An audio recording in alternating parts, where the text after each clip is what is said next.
Students तो देखिए हम लोग मेंसुरेशन चैप्टर कर रहे थे, ठीक है। मेंसुरेशन में हमने त्रिभुज के बारे में पढ़ा था, हम लोगों ने ट्रिपलेट्स भी पढ़ा था।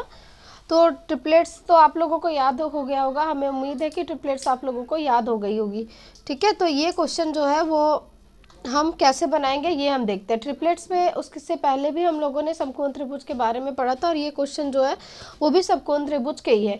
समकोण त्रिभुज खत्म करने के बाद हम लोग पढ़ेंगे समद्विबाहु त्रिभुज। समद्विबाहु त्रिभुज में भी हम लोग क्या क्या पढ़ेंगे वो हम इस क्लास के बाद आपको वो क्लास करवाएंगे, ठीक है। तो चलिए इस क्वेश्चन को सबसे पहले हम देखते हैं। इस क्वेश्चन को करने से पहले आपको ट्रिपलेट याद होने चाहिए।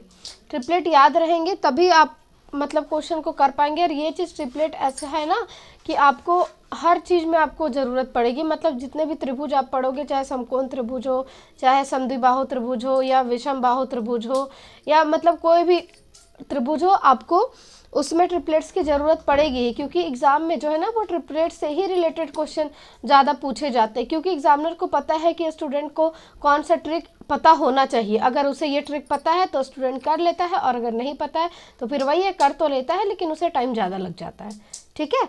तो आप अगर नहीं याद किए होंगे तो प्लीज़ आप ट्रिपलेट्स को याद कर ले, मैंने जो आपको बताया था। चलिए अब हम इस क्वेश्चन को बनाते हैं। कैसे बनाते हैं वो देखते हैं। इसमें भी हम ट्रिपलेट्स का ही यूज़ करेंगे। ट्रिपलेट्स का यूज़ कैसे करेंगे? एक समकोण त्रिभुज में लंब आधार से 4 सेंटीमीटर बड़ा है, कर्ण लंब से 4 सेंटीमीटर बड़ा है, तो कर्ण की लंबाई बताना है। यानी कर्ण की इसमें लंबाई बताना है हमें। तो देखिए किसी भी त्रिभुज में, जैसे जो त्रिभुज में होता है, तो इसमें क्या है, गैपिंग जो है वो सेम का है। यानी इसमें भी 4 सेंटीमीटर की गैपिंग है और यहाँ भी 4 सेंटीमीटर की गैपिंग है। तो हम ऐसा ट्रिपलेट्स लेंगे जिसमें कि हमें सेम गैपिंग हो। जैसे क्या हो गया, 3, 4 और 5, ये हमारा ट्रिपलेट है, ठीक है। ये हमारा ट्रिपलेट है 3, 4 और 5। तो 3, 4, 5 इसमें क्या है, हमारा सेम गैपिंग है। यहाँ भी एक की गैपिंग है, यहाँ भी एक की गैपिंग। तो इसमें भी हम ट्रिपलेट्स यूज़ करके ही बनाएंगे, ठीक है। 3, 4 और 5, ये इसमें हमने ये ट्रिपलेट क्यों लिया है, क्योंकि इसमें सेम डिस्टेंस जो है वो सेम है। क्योंकि क्वेश्चन में भी हमें 4 सेंटीमीटर का ही बोला है, ठीक है। आप कहोगे कि हाँ ये भी हम ले सकते हैं, जैसे 6, 8 और ये 10, ये भी ले सकते हैं क्योंकि ये भी हमारा ट्रिपलेट है। उसके बाद हम 15 ले सकते हैं, 15, 20 और 25, ये भी हम ले सकते हैं, ये भी हमारा ट्रिपलेट है। क्योंकि डिस्टेंस तो इसमें भी सेम है ना, इसमें भी 5 के है, इसमें भी 5 के है, इसमें 2 के है, तो ये भी हम ले सकते हैं। लेकिन क्यों हमें उतना दिमाग लगाना, क्योंकि देखिए ये जो है बना है ये तो इसी से ना बना है, 3 से ही। तो ये ट्रिपलेट्स भी तो 3 से ही बने। जैसे 3 2 6, 3 4 2 8 और 5 2 10, 3 5 15, 4 5 20 और 5 5 25।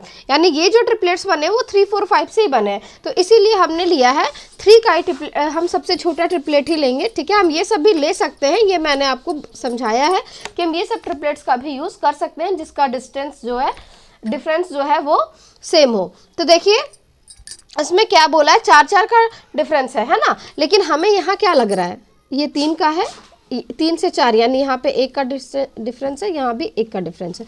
लेकिन क्वेश्चन में हमें कितना कह रहा है कि 4 सेंटीमीटर का है। तो 4 सेंटीमीटर का मतलब क्या हो गया कि इसको 4 से गुना कर दिए, इसको भी 4 से गुना कर दिए। जब हम नीचे 4 से गुना करेंगे तो इसे भी हमें 4 से ही गुना करना होगा, ठीक है।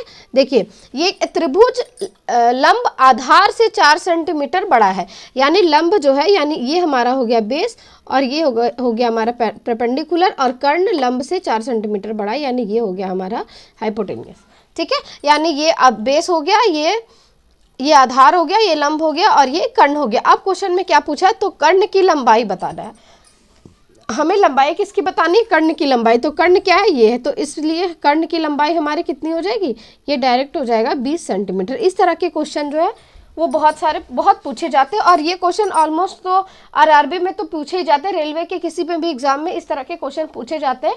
तो मैंने आपको ये क्वेश्चन इसलिए जीडी में बता रही हूँ ताकि ये इस तरह के क्वेश्चन कभी पूछ लिए जाए तो आप इसे बना सकते हो, ठीक है। ये जो भी क्वेश्चन मैं आपको करवाती हूँ वो सारे प्रीवियस ईयर के क्वेश्चन है, चाहे वो किसी भी एग्जाम में आए हो। जरूरी नहीं है कि आप जीडी के ही PYQ लगाओ तभी आपका वो निकलेगा, ऐसा कुछ भी नहीं है। किसी का भी क्वेश्चन उठा के दे देता है, तो इसलिए मैंने इस टॉपिक को इसमें बताया है, ठीक है। चलिए तो अब हम इसी तरह के क्वेश्चन अब हम एक और करते हैं। ये क्वेश्चन तो आपको समझ में आ गई होगी, ठीक है। चलिए इसी तरह के क्वेश्चन हम एक और देखते हैं। जैसे यहाँ पे हम वैल्यू को चेंज करते हैं, ठीक है। अब वैल्यू यहाँ पे कुछ भी लिख सकते हैं, जरूरी नहीं है। जैसे मान लो हमने लिख दिया 7 सेंटीमीटर, ठीक है, 7 सेंटीमीटर। अब 7 सेंटीमीटर क्या है, इसका डिफरेंस जो है वो सेम ही है, 7 सेंटीमीटर का ही है। तो उसके बाद क्या करेंगे, देखिए आपका क्या है, पहले बेस है, उसके बाद परपेंडिकुलर है, फिर हाइपोटेनियस है। अब देखिए इसमें हम एक ट्रिपलेट लेंगे जिसमें कि डिफरेंस सेम हो। आपको लग रहा होगा कि इसमें कंफ्यूजन है, तो ऐसा बिल्कुल भी नहीं करना है कि जैसे ट्रिपलेट जो हमें लेना है वो सेम डिस्टेंस वाला लेना है, ठीक है, जिसमें डिफरेंस सेम हो, जैसे 3, 4 और 5, ठीक है। आप आगे भी ले सकते हो, 6, 8, 10 भी ले सकते हो, लेकिन हमें यही लेना है, ठीक है। तो देखिए इसमें हम किया, अब इसमें देखिए फिर से वही चीज़ है, इसमें डिफरेंस कितने का है, 1 का है, इसमें भी कितने का है, 1 का है, लेकिन हमें क्वेश्चन में कितना कह रहा है, 7 सेंटीमीटर का है। तो हम इसे 7 से मल्टीप्लाई कर देंगे, 7 से मल्टीप्लाई कर देंगे तो क्या आ जाएगा, ये वही आ जाएगा, ठीक है। देखिए 7 से मल्टीप्लाई करेंगे तो कर्ण, अगर आपको मान लीजिए कर्ण के जगह पे आपको बोल देगा कि लंब ज्ञात करें, लंब की लंबाई बताना है, तो लंब की लंबाई क्या हो जाएगा, ये हमारा परपेंडिकुलर लंब होता है, तो लंब की लंबाई क्या हो जाएगा, 7 चौके 28, यानी ये हो जाएगा हमारा 28 सेंटीमीटर। अगर सेंटीमीटर में है तो सेंटीमीटर में, मीटर में है तो मीटर में। अब अगर आप एग्जाम में बनाओगे तो आपको इस तरह से करने की भी जरूरत नहीं है, बस डायरेक्ट आप ट्रिपलेट लिखोगे और जितने का डिफरेंस दे रखा रहेगा बस उसको लिखोगे। ये सब तो आपको नीचे ऊपर लिखने की भी जरूरत नहीं है, आप डायरेक्ट उसे आंसर टिक कर सकते हो यहाँ से, ठीक है। देख आप कह रहे हो कि मैं 6, 8, 10 क्यों नहीं ले रही, चलो उसे भी करके देख ले, उसे में भी सेम ही आंसर आएगा, आपको घबराने की जरूरत नहीं है। 6, 8, 10 लिए हैं, ठीक है, इसमें डिफरेंस सेम ही है, तो इसमें भी हम 7 से मल्टीप्लाई करें, 7 से करें और इसमें भी 7 से करें, तो देखिए क्या हो जाएगा। सबसे पहले ये इसको हम काट लेंगे, अगर ये कट रहा है तो काट लेंगे, तो ये 3, 4 और ये 5 ही आएगा। अब हम इसको मल्टीप्लाई करेंगे तो हमारा सेम उतना ही आएगा, ये 21 आएगा, ये 7 चौक 28 आ जाएगा, ये 35 आ जाएगा। तो देखिए सेम वही वैल्यू आया ना, लंब की जो वैल्यू 28 थी वही वैल्यू आएगा, क्योंकि लेकिन इसमें हमें एक चीज़ एक्स्ट्रा क्या करना पड़ा कि ये हमें काटना पड़ा, ठीक है। और इसमें क्या है, इसमें हमारा डायरेक्ट वैल्यू निकल के आ जाता है, तो इसीलिए मैं आपको कह रही थी कि आप 3, 4, 5 लो तो इससे ज़्यादा आसानी होगा, ठीक है। तो इस तरह के क्वेश्चन हम इस तरीके से एग्जाम में सॉल्व करेंगे और हमें उम्मीद है कि आपको ये क्वेश्चन अच्छे से समझ में आ गई होगी, ठीक है। आप एग्जाम में आपको इतनी सारी चीज़ें लिखने की भी ज़रूरत नहीं है। और एक चीज़ और आप ध्यान रखें, आपसे रिक्वेस्ट है कि आप प्लीज़ ट्रिपलेट ज़रूर याद करें और क्लास को रेगुलर देखें। और अगर आप नए स्टूडेंट हैं तो प्लीज़ चैनल को सब्सक्राइब कर ले और पहले पार्ट 1 जाके देखिए, चाहे आप कोई भी चैप्टर देख रहे हो, या वो टाइम एंड वर्क की देख रहे हो, या मेंसुरेशन की देख रहे हो, या पाइप एंड सिस्टम की देख रहे हो, कोई भी चैप्टर देख रहे हो, तो सबसे पहले आप पार्ट 1 से शुरू करें, उसके बाद आप पार्ट 1, पार्ट 2, पार्ट 3 ऐसे करके पढ़े। वैसे तो ज़्यादा लंबी लंबी वीडियो है नहीं, और एक दिन में आप 4-5 भी क्लास करोगे तो आपका एक चैप्टर खत्म हो जाएगा। अगर आप ज़्यादा पीछे चल रहे हो, अगर आप नए स्टूडेंट हो, तो मैं उसके लिए बता रही हूँ। बाकी जो पुराने स्टूडेंट हैं उनके लिए क्या है, वो अपना पीछे का रिवीजन करते रहे और आगे अपनी क्लास को कंटिन्यू रखें, ठीक है।